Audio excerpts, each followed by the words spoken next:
তিনি যখন পুনরায় আংটি হাতে পড়লেন তখন তার চারপাশের পরিবেশ আবার আগের মতোই তার আনুগত্য হয়ে গেল। বাতাস এসে তাকে সালাম জানালো এবং পশু পাখিরাও আবার তার নির্দেশের অপেক্ষায় বিনীতভাবে দাঁড়িয়ে রইল। তারপর তিনি রাজপ্রাসাদে ফিরে গেলেন এবং হারানো সম্মান আবার পুনরায় দ্বিগুণভাবে ফিরে পেলেন। পৃথিবীর ইতিহাসে সুলেমান আলাইহিসসালামের আংটি নিয়ে এমন এক অলৌকিক ঘটনা রয়েছে যা শুনলে এখনও শরীর কেঁপে ওঠে। আর এই আংটিটি তার হাতে থাকা মাত্রই বাতাস থেকে শুরু করে জিন পর্যন্ত তার প্রতিটা আদেশ মানতে বাধ্য হতো। মহান আল্লাহ তাআলা এই আংটির বরকতে তাকে দিয়েছিলেন এক বিশাল রাজত্ব, যা দুনিয়াতে আর কাউকে দেওয়া হয়নি। কিন্তু হঠাৎ কিভাবে সেই ক্ষমতাধর বাদশার হাত থেকে আংটিটি হারিয়ে যায়, আর তিনি সেই মুহূর্তেই কিভাবে নিঃস্ব হয়ে যান? কেন হারালো সেই ঐতিহাসিক আংটি এবং বর্তমানে সেটি কোথায় বা কার কাছে রয়েছে? আজ আমরা জানব সেই রহস্যময় আংটির ইতিহাস, যা খোদাই করা হয়েছিল মহান আল্লাহর পবিত্র ইসমে আজমে, যার প্রভাবে সৃষ্টির প্রতিটা প্রাণ তার আনুগত্য ছিল এবং অবাধ্য ও দুষ্টু জিনেরাও এই আংটি দেখলে ভয়ে কাঁপতে থাকত। এমনকি হজরত সুলেমান আলাইহিসসালামের সামনে মাথা নত করত এবং তিনি যখন বায়ুকে আদেশ করতেন, বায়ু প্রবাহ তাকে 1 মাসের পথ মুহূর্তের মধ্যেই অতিক্রম করিয়ে দিত। সম্মানিত দুনিয়ার ভাই ও বোনেরা, এটি কেবল একটি অলংকার ছিল না, বরং এটি ছিল মহান রবের পক্ষ থেকে দেওয়া এক বিশেষ ক্ষমতার নিদর্শন। কিন্তু আল্লাহর হুকুমে সেই আংটি একদিন তার জীবনের সবচেয়ে বড় পরীক্ষার কারণ হয়ে দাঁড়ায়। তিনি যখনই সেই আংটি পরে আকাশের দিকে আঙুল তুলতেন, তখনই তার বিশাল বাহিনী সহ আকাশে উড়াল দিতে পারত এবং দুপুরের রোদে উড়তে থাকা পাখিরাও সেই সময় ডানা মেলে তাকে ছায়া দিত। মেঘমালা তার মাথার উপর ছাতার মতো ভাসতে থাকত। তারপর তিনি আল্লাহর হুকুমে মুহূর্তের মধ্যেই পৃথিবীর এক প্রান্ত থেকে অন্য প্রান্তে চলে যেতেন, যা সাধারণ মানুষের চিন্তার বাইরে। আল্লাহ তাআলা এই আংটির মাধ্যমে নবী সুলাইমান আলাইহিসসালামকে বাতাসের ওপর এমন কর্তৃত্ব দিয়েছিলেন যা পৃথিবীর ইতিহাসে আর কাউকেই দেওয়া হয়নি। এই অকল্পনীয় ক্ষমতার দৃশ্য দেখে তৎকালীন বিশ্বের বড় বড় রাজারাও চমকে যেতেন। একদিন সুলেমান আলাইহিসসালাম প্রাকৃতিক প্রয়োজনে যাওয়ার সময় আংটিটি তার অত্যন্ত বিশ্বস্ত একজন বিবির কাছে আমানত হিসেবে রাখলেন। আর সেই সুযোগে ভয়ঙ্কর এক জিন হজরত সুলেমান আলাইহিসসালামের রূপ ধারণ করে উপস্থিত হলেন এবং তিনি তাকে কোনো সন্দেহ না করেই সেই ছদ্মবেশী শয়তানকে আসল বাদশা মনে করে আংটিটি তার হাতে তুলে দিলেন। তারপর সেই জিন আংটিটি হাতে পাওয়া মাত্রই সিংহাসনে বসে পড়লেন এবং পুরো রাজত্ব নিজের দখলে নিয়ে নিলেন। আল্লাহর কি বিধান! সামান্য একটা ভুলে ক্ষমতার চাবিকাঠি চলে গেল এক অশুভ শক্তির হাতে। সুলেমান আলাইহিসসালাম যখন ফিরে এসে আংটিটি চাইলেন, তখন তাকে চিনতে না পেরে প্রাসাদের সকল লোকেরা ভণ্ড বলে তাড়িয়ে দিলেন। তখন তিনি প্রাসাদের প্রহরীদেরকেও নিজের পরিচয় দিলেন, কিন্তু তার মলিন চেহারা দেখে কেউ তার কথা বিশ্বাস করল না। সেদিন নিজ রাজ্যেই তিনি পরবাসী হলেন এবং ক্ষুধার তাড়নায় সাধারণ মানুষের দ্বারে দ্বারে ঘুরতে শুরু করলেন। যে বাদশার হুকুমে একদিন বিশাল দস্তরখান বিছানো হতো, আজ সেই বাদশাই এক মুঠো খাবারের জন্যে মানুষের কাছে হাত পাততে থাকলেন। তিনি বুঝতে পারলেন এই রাজত্ব ক্ষমতা কেবলমাত্র আল্লাহর দান। তিনি যখন ইচ্ছা তা কেড়ে নিতে পারেন। অন্যদিকে সিংহাসন দখলকারী সেই দুষ্টু জিন মানুষের রূপ ধারণ করলেও তার শয়তানি স্বভাব বেশিক্ষণ স্থায়ী হয়নি।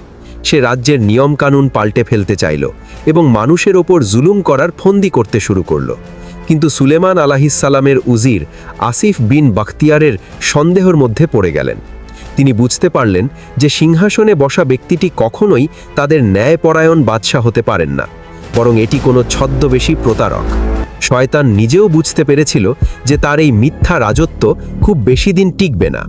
পরবর্তীতে প্রাসাদের আলেম ও পণ্ডিত ব্যক্তিরা বাদশার পরিচয় নিশ্চিত করার জন্যে তার সামনে তাওরাত কিতাব পাঠ করতে শুরু করলেন। তখন আল্লাহর পবিত্র কালাম সহ্য করতে না পেরে শয়তান যন্ত্রণায় ছটফট করতে লাগল এবং কানে হাত দিয়ে বসে পড়ল।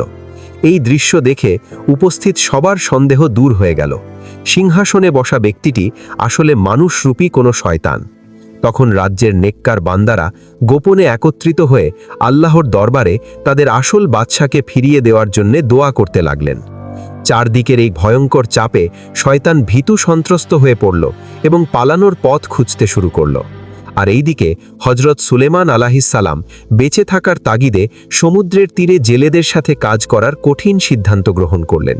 তিনি জেলেদের মাছ ধরার কাজে সাহায্য করতে লাগলেন এবং বিনিময়ে তারা তাকে দিন শেষে 2টি মাছ খেতে দিত। সারা দিন কঠোর পরিশ্রম করার পর তিনি সাগরের দিকে তাকিয়ে আল্লাহর দরবারে চোখের পানি ফেলতে লাগলেন।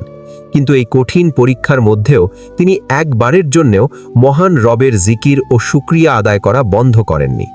সাধারণ মানুষের বেশে তিনি দীর্ঘ 40 দিন পর্যন্ত অবর্ণনীয় কষ্ট পরীক্ষার মধ্য দিয়ে অতিবাহিত করলেন।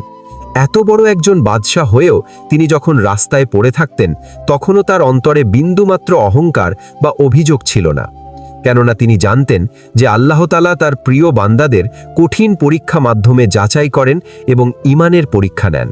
ক্ষুধার জ্বালায় পেট পিঠের সাথে লেগে গেলেও তিনি আল্লাহর জিকির থেকে এক মুহূর্তের জন্যেও গাফেল হতেন না। তিনি মনে প্রাণে বিশ্বাস করতেন যে আল্লাহ তার বাদশাহী নিয়েছেন তা তিনি আবার ফিরিয়ে দেওয়ার ক্ষমতা রাখেন। এই কঠিন সময়ে তার ধৈর্য এবং তাওয়াক্কুল ছিল সমস্ত মুমিনদের জন্য এক উজ্জ্বল দৃষ্টান্ত। অন্যদিকে সেই দুষ্টু জিন সিংহাসন দখল করলেও তার মনে এক মুহূর্তের জন্যও শান্তি ছিল না। সে তাওরাত কিতাব স্পর্শ করতে ভয় পেত এবং আল্লাহর ভয়ে তার হাত পা সব সময় থরথর করে কাঁপতে থাকত।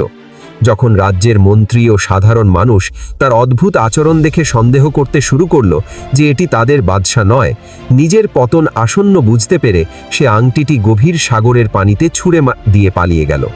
সে ভেবেছিল সাগরের অতলে হারিয়ে যাওয়া সেই আংটি কোনোদিন কেউ খুঁজে পাবে না, কিন্তু মহান রব্বুল আলামিনের পরিকল্পনা ও কুদরতের সামনে শয়তানের সব ষড়যন্ত্র মুহূর্তেই ধূলিসাৎ হয়ে গেল।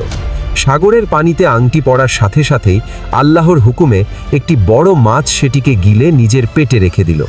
আল্লাহ চাইলেন এই মাছের মাধ্যমেই তিনি তার প্রিয় নবীর হারানো সম্মান আবার ফিরিয়ে দেবেন। অলৌকিকভাবে সেই মাছটিও জেলেদের জালে ধরা পড়ল, যেখানে সুলেমান আলাহিসাল্লাম ছদ্মবেশে কাজ করছিলেন। এটি ছিল আল্লাহর পক্ষ থেকে নির্ধারিত এক ফয়সালা। জেলেরা জানত না যে তাদের সাথে কাজ করা সাধারণ শ্রমিকটি আসলে তাদের হারানো মহান বাদশাহ। পরিশ্রম হিসেবে জেলেরা তাকে সেই মাছটাই খেতে দিল যা তিনি আল্লাহর রিজিক হিসেবে গ্রহণ করলেন। মাছটি কাটার পর তার পেটের ভেতর থেকে সেই হারানো অলৌকিক আংটিটি চকচক করে বেরিয়ে এলো এবং নিজের হারানো আংটি চোখের সামনে দেখেই তিনি আল্লাহর শুকরিয়ায় কেঁদে ফেললেন। আর এই অলৌকিক ঘটনাই প্রমাণ করল যে সত্য এবং হক কখনো চিরদিন গোপন থাকে না। হারানো আংটি ফিরে পেয়ে সুলেমান আলাহিসাল্লাম শুকরিয়া আদায় করলেন এবং মহান আল্লাহর দরবারে সিজদায় লুটিয়ে পড়লেন। তিনি যখন পুনরায় আংটি হাতে পড়লেন তখন তার চারপাশের পরিবেশ আবার আগের মতোই তার আনুগত্য হয়ে গেল। বাতাস এসে তাকে সালাম জানালো এবং পশু পাখিরাও আবার তার নির্দেশের অপেক্ষায় বিনীতভাবে দাঁড়িয়ে রইল। তারপর তিনি রাজপ্রাসাদে ফিরে গেলেন এবং হারানো সম্মান আবার পুনরায় দ্বিগুণভাবে ফিরে পেলেন। সম্মানিত ভাই ও বোনেরা, সুলেমান আলাহিসাল্লামের এই ঘটনাই প্রমাণ করে যে সম্মান ও অপমান একমাত্র আল্লাহর হাতে এবং ধৈর্যের ফল সব সময় মিষ্টি হয়। যখন সুলেমান আলাহিসাল্লামের মৃত্যু হলো, মৃত্যুর পর সেই রহস্যময় ও অলৌকিক আংটির কি হলো তা নিয়ে রয়েছে নানান কৌতূহল। ঐতিহাসিক বর্ণনা অনুযায়ী এই আংটি কোনো সাধারণ মানুষের হাতে যায়নি, বরং আল্লাহর নির্দেশে তা গোপন করা হয়েছে। ধারণা করা হয় এটি এখন এমন এক গোপন স্থানে সংরক্ষিত রয়েছে যা মানুষের সাধারণ কল্পনার বাইরে। এটি কিয়ামতের আগে বা শেষ জামানায় আবার অলৌকিকভাবে জনসমক্ষে ফিরে আসে বলে অনেক আলেম মত দিয়েছেন। ততক্ষণ পর্যন্ত এটি আল্লাহর বিশেষ হেফাজতেই থাকবে। হাদিস শরীফে বর্ণিত আছে যে কিয়ামতের পূর্বে মাটি ফুঁড়ে এক অদ্ভুত প্রাণী বের হবে। সেই প্রাণীর হাতে মুসা আলাহিসাল্লামের লাঠি এবং সুলেমান আলাহিসাল্লামের এই অলৌকিক আংটি থাকবে। তখন এই আংটি বিজ্ঞানী মুমিন ও কাফেরদের মুখমণ্ডল স্পর্শ করে তাদের আলাদাভাবে চিহ্নিত করবে। মুমিনদের চেহারায় এই আংটি স্পর্শ করলে উজ্জ্বল নক্ষত্রের মতো জ্বলে উঠবে, আর কাফেরদের চেহারা কালো হয়ে যাবে।